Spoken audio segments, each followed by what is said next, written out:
Assalamu alaikum. Welcome to Heart to Heart. My name is Madiha and we're joined by Sister Masuma Jaffer, who is a resident alima at Stanmore Mosque, and she's also got qualifications in counselling. She has counselled hundreds of couples, individuals and families on various issues and topics, and Heart to Heart is all about our viewers. You can email in with your issues, your problems, any questions you may have at school, university, at home, or at work, and Sister Masuma will try her best to tackle your issues in a spiritual and a practical manner, inshallah. So thank you, Sister Masuma, for joining us today.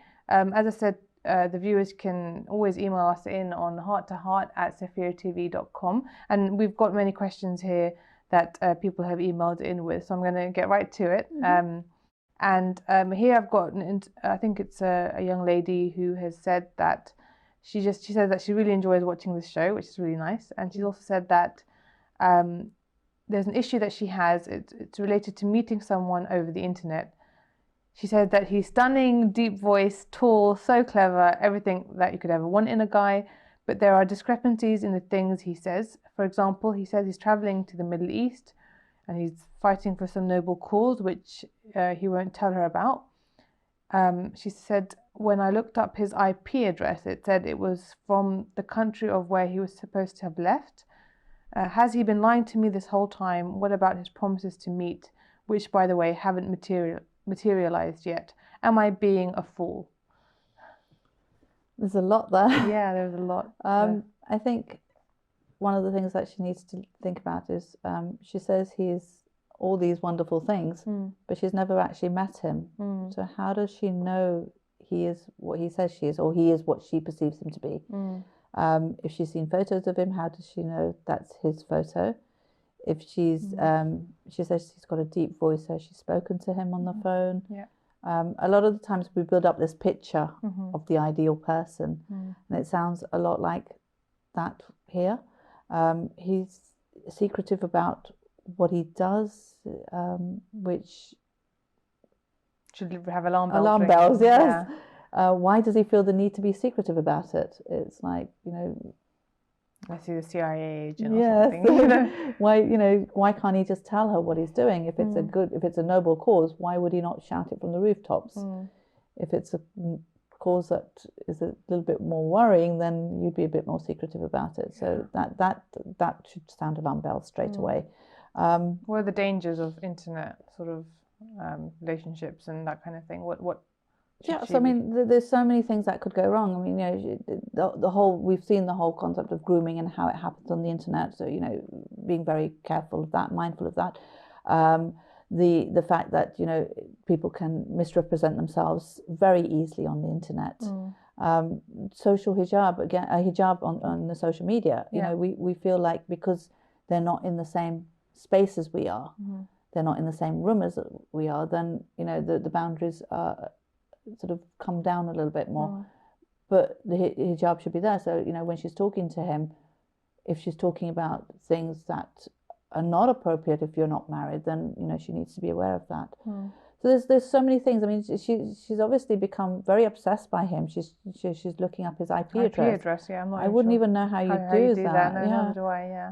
And I mean, I have very minimal knowledge of how the internet works. How the IP addresses and things work. But I would have thought that I think it's connected to your device rather than where you are in the world. Yeah. I'm not sure. So then it wouldn't matter where he was. If it's on his device. Yeah. So that I don't think that means anything. But she's obviously not getting answers, and that's why she's felt the need to get that far. Go that far, because that is a bit stalking, sort of.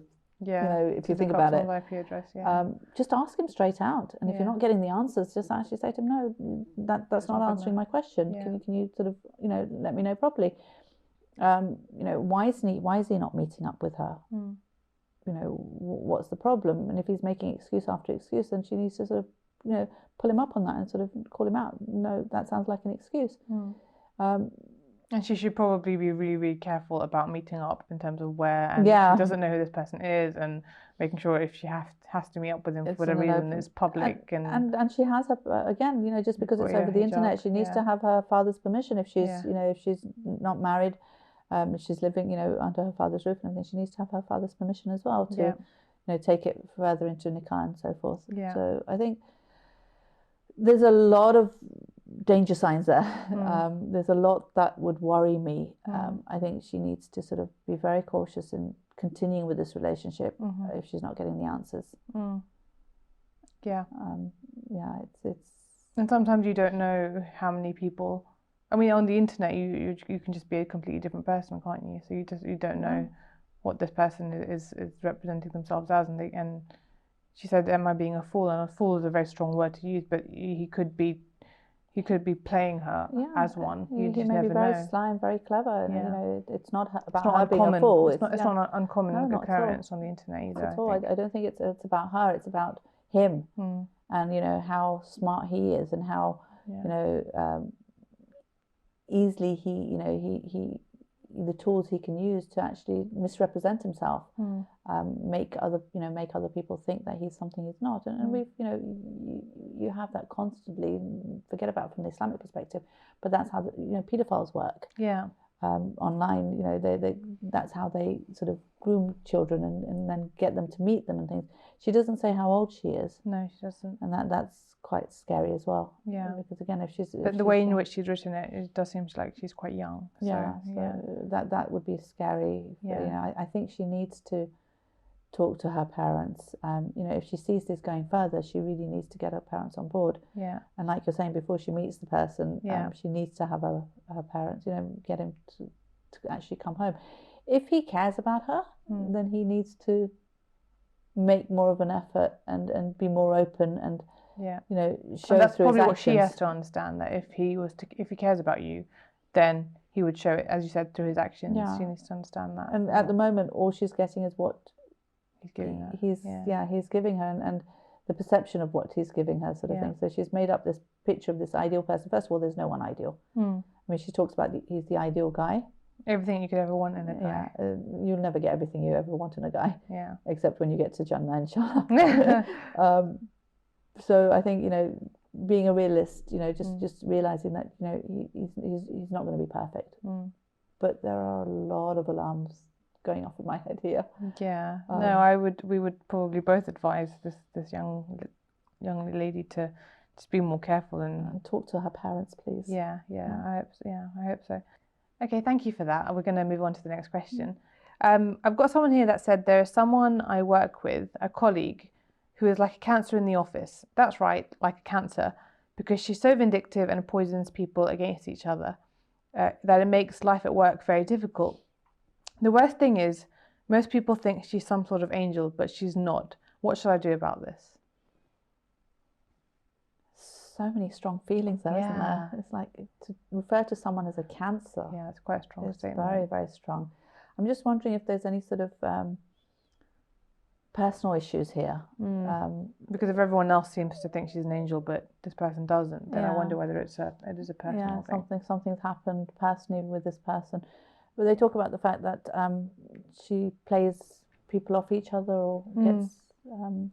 she's vindictive and poisons people against each other.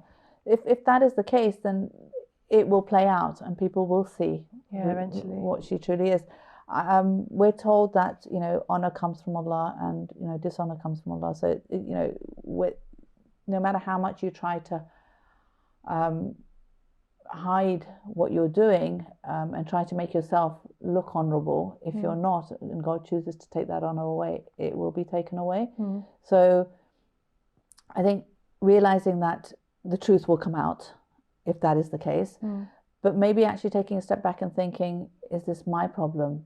Maybe there's something that I need to work on myself. Why do I have such strong negative feelings towards another human being? The hadith of the Holy Prophet, which peace be upon him and his family, which says that 70, think of 70 excuses before you blame that person. So when she does something wrong, maybe actually sit there and try to think of reasons why she may have done that, rather than just... Or whether you're even perceiving it a different way. And if she's poisoning people against each other, then do those people have a problem with her? Does she know that that's the case? It sounds like he or she's the only person who has the problem, because they're saying that everyone else thinks she's an angel. Yeah. So if she's poisoning other people, then why are they not having a problem? Why are they not seeing anything? even if she's really, really clever, you wouldn't come across as an angel. Yeah. It's so it's like two extremes. You've got Cancer on one end and Angel at the other end. Yeah. And he seems to be on his own here, whereas everyone else seems to be here. So it's a matter of maybe self-reflecting and thinking, is it me? Am I looking at it? Sometimes it's easier to blame the other, isn't it, than to take one. And concentrate on what that person's done. And maybe that person has done something really negative and really, awful to this person. Yeah. But sort of stepping aside and thinking, okay, that's their issue, not mine, and not taking it on board. Because what it seems like is they've taken it on board so much that it's affecting them and their work environment, and they're then obviously not enjoying being at work. And, so if that person has done something horrible to them, not only did they do that horrible thing, but he's allowing that person to continue affecting them. And that's their choice. Yeah. So it's realizing, I can't let them win. I can't let them continue to affect me. I need to step away from it and realize that that's their issue and let them worry about what they're doing. And if they're poisoning others, then others will see that it's not this person's issue. Yeah. So I think that, there's a lot in there. I don't know whether it's their perspective of what they're doing or whether it's actually that person is a horrible person, but it's not my journey. Yeah. I need to sort of this person needs to step back and think, I know what they're like. I need to make sure I keep away from them and not let them affect me. Yeah. And others will find out as well. Yeah. And I think often I find that if you've got an issue with someone at work, sometimes it's just about sitting down with them and having conversations, saying, what is the actual problem? What's the issue? Is there an issue? And sort of clearing the air sometimes. Yeah, but here it seems to have gone quite far. And like if they're using words like cancer, I think, if you did have conversations, I think they would have to be facilitated conversations, because I think there's a lot of negativity there. That's true. It's not just something, I have a problem with this person and we need to discuss it and we need to get past it. Yeah. So there's to use cancer for another human being is huge. Yeah, no, it's true. No, that's true. So I don't know. I mean, I think they need to move away from the negative feelings that they have. Yeah. I mean, my advice would be you need to move away from the negative feelings. Now, whether you do that through looking at this person through a different light by, thinking of excuses why they're doing what they're doing, or whether you do it from detaching yourself from this person and allowing, think that that's their journey, not my journey, and I need to just be away, not get pulled into their drama. Yeah. That's up to them how they do it, but it's not allowing yourself to be so, enveloped in the negativity that it's actually pulling you down as well. No, that's absolutely true. Thank you so much for that. I'm going to go on to this next question, which is actually really very sad and quite a heavy topic. This person's emailed in to say that I don't know where to begin. My troubles began in my childhood with sexual abuse by a sheikh in a mosque. I know this is a very common problem and other people need help, but what about me? I still have bad dreams about the events that happened, and I've recited every dua to overcome this trauma, but nothing seems to work. Certain triggers like reading about child abuse will send me off into deep depression. How do I overcome the past, and what is the best way forward in my life? Oh, that is really, really sad. Yeah. I think it's even more sad because it's someone, in a position of trust and power that has actually abused that position. They don't mention how old they were, but obviously they must have been quite young when it happened. It doesn't seem like they've talked to anyone about it. Yeah. So they've not had any validation for the fact that it wasn't them. It was the adult. It was the sheikh that was the problem, not them.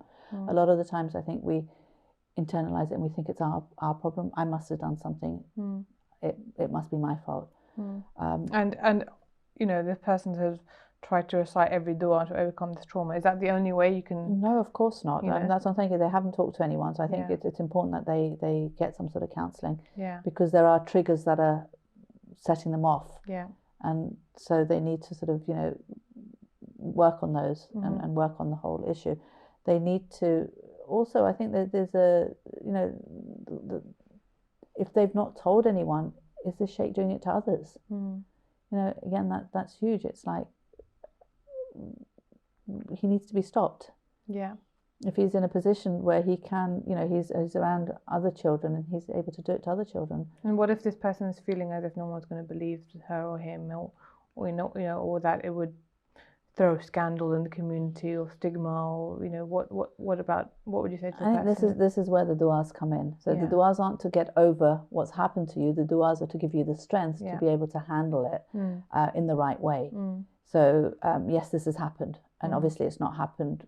It's not come from God because it was the free will and the free choice of the sheikh to do that. But God doesn't abandon you. God gives you the tools to be able to handle these things. So this is where you then connect to Allah and say, I know you've given me the strength to be able to voice it out, to be able to tell people that this is what he's doing. So one, he's not able to do it to others. Two, that I'm actually able to speak about it, because once you speak about it, it helps you to sort of let go of it. A lot of the times when you don't talk about it, it's kept inside, and you just keep thinking about it over and over again. To try to get some counselling to sort of figure out how you're going to move forward from it, because it's a huge thing that's happened. It will obviously affect his future relationships as well if he doesn't get counselling for it. And talking to, first and foremost, I think he needs to talk to maybe one person who he's close to, like his parents, a best friend, or someone who he really, really trusts, someone who will, be there for him emotionally to support him. When then they take it further, or her, when they take it further. So it's there's a lot of steps to it. Yes, du'as are very, very powerful, but I don't think they're enough in a situation like this. I think more needs to be done, and also his duty to the other people, other children in his environment. If it's being done to him, what's to say it's not being done to others? And how many people have to go through this before someone speaks out? I think people like this should be stopped. It's awful. How can they call themselves a sheikh and do something like this? It makes no sense whatsoever. And what do you think we can do within our communities to try and make sure that this isn't a taboo topic, or a topic that is swept on the carpet or not spoken about, or that has a lot of stigma attached to it? Because I'm not sure about how this person saying it's very common. I'm sure it's common. I don't know about if it's very common or not, but if it is common, how do we try and stop it from happening within our communities, or make sure that we're talking about it more, or making people feel comfortable to come forward and have the mechanisms in place for people to report this within our communities if it is happening as often as this person might be saying? I think at the moment, the way that the environment is, we all have safeguarding policies within the mosques which are being implemented. Also, I think not disregarding it.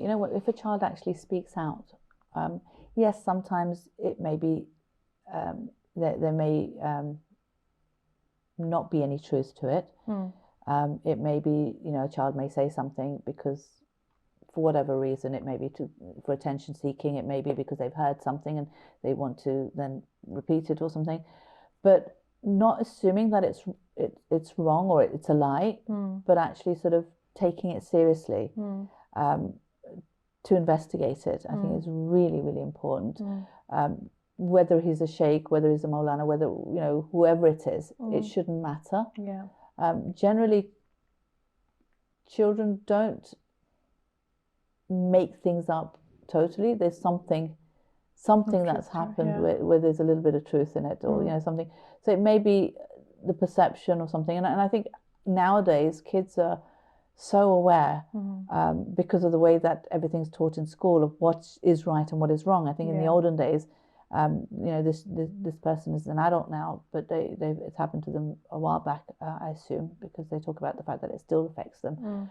But I think nowadays it would be much more difficult for a person to dupe a child, because they're so aware. Everything's been taught at school. It's like the other day they were showing this whole video on a dinosaur called Pantosaurus. I don't know if you've seen it, by the NSPCC, where they've taken out this dinosaur called a Pantosaurus, who actually sings a little song about what private parts.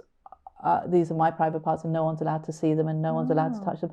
And it's geared for very young children. Oh, interesting. Which, yes, it shouldn't have to be done, but in the environment that we live in, it has to be. Yeah. So I think it's children do know that if someone's coming anywhere near my private parts, and the alarm bells will go off, which is a good thing. Yeah.